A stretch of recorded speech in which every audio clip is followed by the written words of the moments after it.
नमस्कार, जनता टीवी देख रहे हैं आप। आपके साथ मैं हूं अंजलि भंडारी और बात करेंगे देवभूमि उत्तराखंड की। सबसे पहले रुक करेंगे 2 मिनट में 10 बड़ी खबरों की और फटाफट अंदाज में।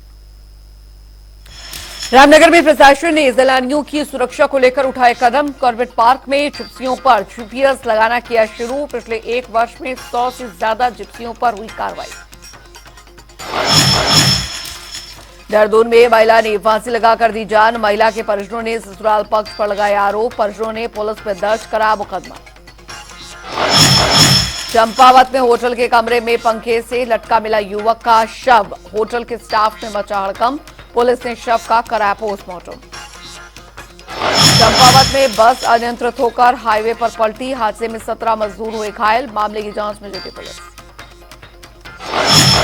देहरादून में स्वाइन फ्लू का प्रकोप। अस्पताल में ग्रसित बच्चों की बड़ी संख्या। स्वाइन फ्लू के टेस्ट के बाद ज्यादातर बच्चों में दिखा असर।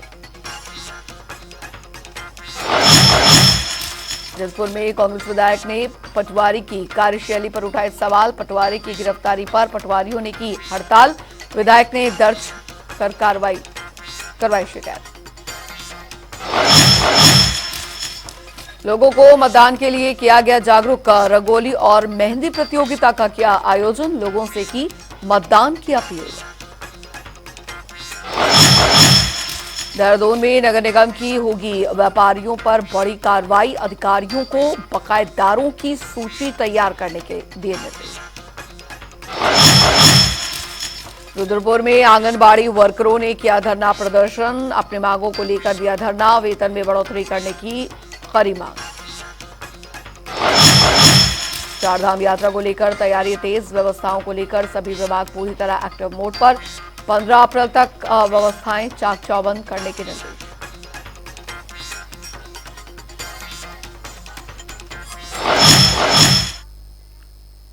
चलिए खबरों की ओर रुख करेंगे। मुख्यमंत्री पुष्कर सिंह धामी हरिद्वार पहुंचे, जहां पर सीएम धामी ने संत शिरोमणि श्री गुरु रविदास मंदिर पहुंचकर पूजा अर्चना की और देश और प्रदेश की खुशहाली की कामना की। मुख्यमंत्री ने 10.77 लाख रुपए की लागत से निर्मित इंटरलॉकिंग टाइल्स निर्माण कार्य का लोकार्पण किया और गुरु रविदास मंदिर दीर्घा का भी शुभारंभ किया।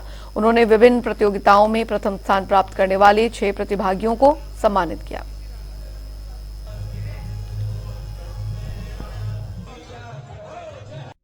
महान संत गुरु रविदास जी के संदेशों को अपनाकर ही आज का भारत हमारे प्रधानमंत्री आदरणीय मोदी जी के नेतृत्व में तेजी से उसी रास्ते पर आगे बढ़ रहा है।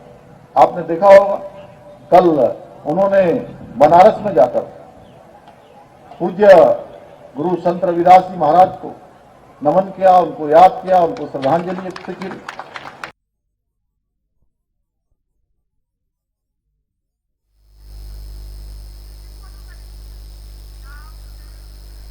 उधर बीजेपी उत्तराखंड में आचार संहिता से पहले ही लोकसभा चुनाव के मद्देनजर अपने प्लान को फुल प्रूफ करने में जुट गई है। वहीं राष्ट्रीय महामंत्री अभियल संतोष के दौरे के बाद अब पार्टी के राष्ट्रीय अध्यक्ष जेपी नड्डा 28 फरवरी को उत्तराखंड आएंगे, जिसको लेकर बीजेपी प्रदेश अध्यक्ष महेंद्र ने बताया कि दरअसल उत्तराखंड में राष्ट्रीय अध्यक्ष के 3 प्रमुख कार्यक्रम होंगे। पहला कार्यक्रम हल्द्वानी में होगा, वहीं दूसरा कार्यक्रम हरिद्वार में होगा और तीसरा देहरादून में होगा।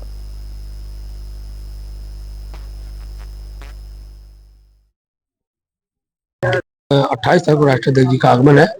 वो हल्द्वानी में हमारे बूथ अध्यक्ष और से ऊपर के जो हमारी 2 लोकसभाएं नैनीताल और अल्मोड़ा उसकी बैठक करेंगे। उसके बाद हरिद्वार के अंदर हमारी हरिद्वार लोकसभा के अंदर जो हमारे उत्तराखंड गढ़वाल की जो 3 लोकसभाएं की चुनाव प्रबंधन समिति की बैठक करेंगे और बाद में देहरादून महानगर के जो टिहरी लोकसभा है उसमें हम लोग प्रबुद्ध सम्मेलन का कार्यक्रम तय किया है। ये कार्यक्रम रहेंगे, उसका जैसे भी कार्यक्रम रचना है उसमें आगामी दिनों प्रधानमंत्री जी के प्रवास है, राष्ट्रीय अन्य नेता हमारे उनका प्रवास है, सब इसमें चीजें तय हुई है।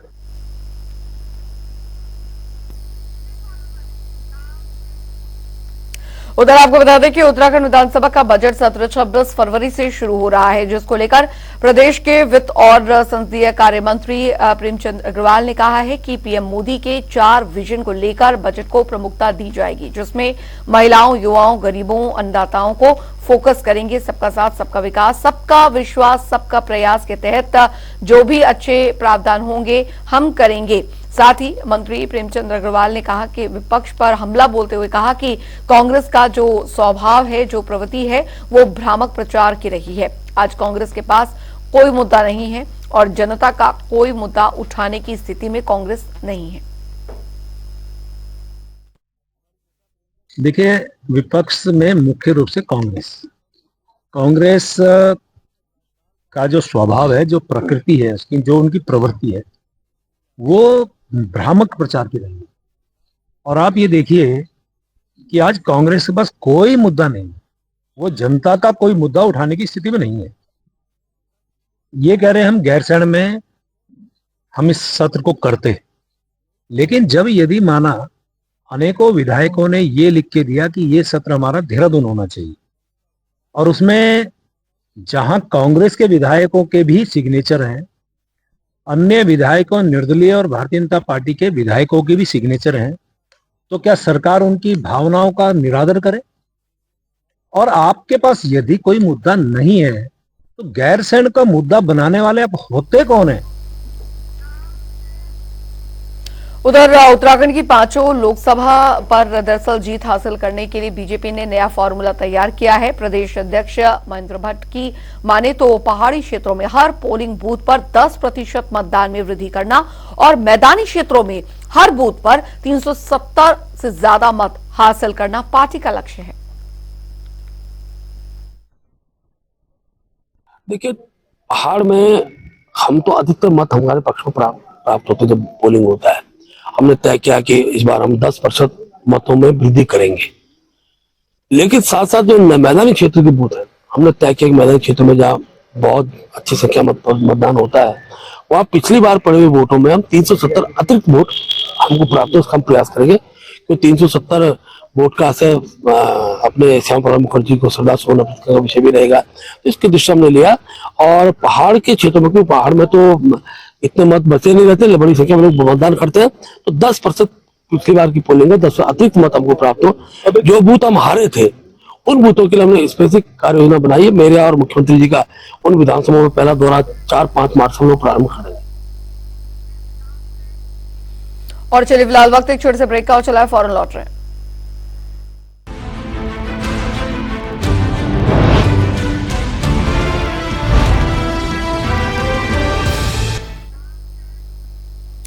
ब्रेक के बाद स्वागत है। खबरों में आगे बढ़ेंगे। उधर आपको बता दें कि उत्तराखंड में 26 फरवरी से विधानसभा का बजट सत्र का आगाज होगा और वहीं बजट सत्र को लेकर तैयारियों को अंतिम रूप दिया जा रहा है। विधानसभा अध्यक्ष रितु खंडूरी की अध्यक्षता में बजट सत्र की सुरक्षा को लेकर विधानसभा में बजट यहां पर बैठक हुई है और बैठक में मुख्य सचिव राधा रतूड़ी समेत सभी विभागों के अधिकारी मौजूद रहे। रितु खंडूरी ने बताया कि दरअसल सत्र के सुचारू रूप से चलाए जाने को लेकर अधिकारियों के साथ व्यवस्थाओं को लेकर बैठक भी की गई। सत्र में अभी तक विधायकों के 300 सवाल आ चुके हैं। आपको बता दें कि सरकार 90,000 करोड़ रुपए का बजट पेश कर सकती है। देखिए, सुरक्षा की बैठक होती है, इसमें हम लोग ये देखते हैं और प्रयास करते हैं कि किस तरह से विधानसभा जो हमारा सत्र चल रहा है वो सुचारू रूप से चले, ढंग से चले, हमारे जनता को भी दिक्कत ना हो, हम लोगों को भी दिक्कत ना हो, सब अच्छे से सत्र चले, सौहार्दपूर्ण वातावरण में सत्र चले। तो तैयारी, चाहे पानी हो, बिजली हो, लॉ एंड ऑर्डर हो, किस तरह से चीजें व्यवस्थित रहें सत्र को चलाने में, उसकी आज ये बैठक।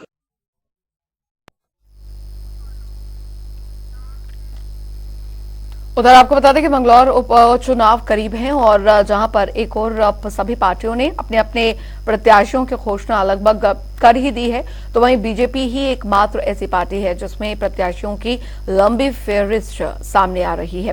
वहीं पुराने सियासतदान चौधरी राजेंद्र सिंह के नाम की चर्चाओं के बाद अब सियासी गलियारों में हड़कंप मचा हुआ है। आपको बता दें कि कई पार्टियों में अपना लोहा मनवा चुके चौधरी राजेंद्र सिंह इस वक्त मंगलौर विधानसभा से उपचुनाव में प्रबल दावेदार गिने जा रहे हैं।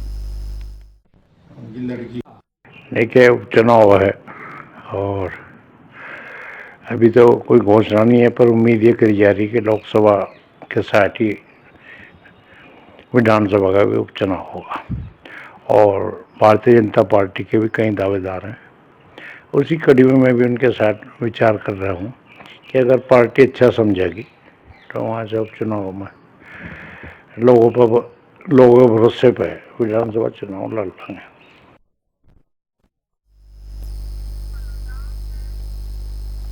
उधर आपको बता दें कि काशीपुर के शिवलालपुर में एक बार फिर से प्रधान के कार्यकाल में दरअसल कामों की जांच करने जिला मुख्यालय से टीम पहुंची, जहां पर टीम के जरिए मनरेगा में किए गए कार्यों की समीक्षा की और मनरेगा में काम करने वाले मजदूरों से बातचीत भी की है।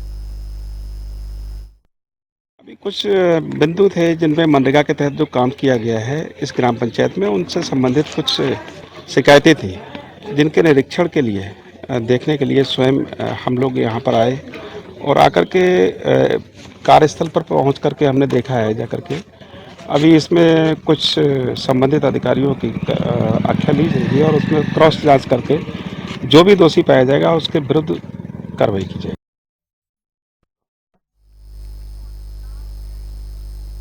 उधर आपको बता दें कि उत्तराखंड में विद्यालय शिक्षा परिषद बोर्ड की 10वीं और 12वीं की परीक्षाएं शुरू होने जा रही हैं। इस बार 10वीं और 12वीं में कुल 21,354 परीक्षार्थी शामिल हो रहे हैं। बता दें कि बोर्ड परीक्षाएं 27 फरवरी से शुरू होकर 16 मार्च को खत्म होंगी।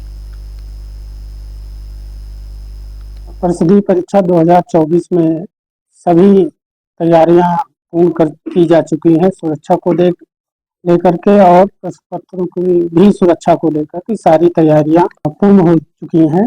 प्रश्न पत्र संबंधित संस्थानों को 20 तारीख को उपलब्ध करा दिए गए। उधर आपको बता दें कि हल्द्वानी हिंसा से जुड़ी एक बड़ी खबर सामने आ रही है। बताया जा रहा है कि हल्द्वानी हिंसा के मास्टरमाइंड अब्दुल मलिक को दिल्ली से गिरफ्तार कर लिया गया है। अब्दुल मलिक के वकील अजय बहुगुणा ने उनकी गिरफ्तारी का दावा किया। बता दें कि मास्टरमाइंड अब्दुल मलिक 8 फरवरी से हल्द्वानी हिंसा के बाद फरार चल रहा था और इससे पहले हल्द्वानी हिंसा के मास्टरमाइंड ने अग्रिम जमानत याचिका दाखिल की है, जिस पर अब 27 फरवरी को सुनवाई होगी।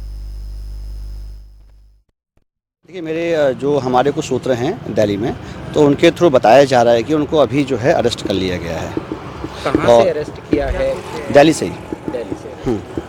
दिल्ली कहाँ, उनके निवास से अरेस्ट किया गया है या कहीं बाहर से? अभी इतनी पूरी इन्फॉर्मेशन मेरे पास नहीं है। देखिए, आगे की ऐसा था, अभी पहले हमने एक्चुअली में मॉर्निंग में तो हमने एंटीसिपेटरी लगाई थी, एंटीसिपेटरी बेल लगाई थी, तो उसकी जो नेक्स्ट डेट थी 27 की थी, यही अभी जो आने वाला है। बट अभी ये तो इन्फेक्चुअस हो जाएगा। अब इसमें जो है रेगुलर बेल के लिए फर्दर आगे जो है अब हमें काम करना पड़ेगा इसमें। मुझे अभी इस तरह की कोई इन्फॉर्मेशन अभी मेरे पास नहीं है। उधर चंपावत में एसपी अजय गणपति के निर्देश पर गोष्ठी का आयोजन किया गया, जिसमें कि बॉर्डर पर नियुक्त समस्त सुरक्षा एजेंसियों, नेपाल पुलिस, ग्राम प्रहरी पुलिस और नेपाल राष्ट्र के व्यापार मंडल के पदाधिकारी शामिल हुए, जहां पर भारत नेपाल अंतर्राष्ट्रीय सीमा पर दोनों देशों की सुरक्षा एजेंसियों के बीच आपसी रिश्तों को मजबूत बनाए जाने पर चर्चा हुई।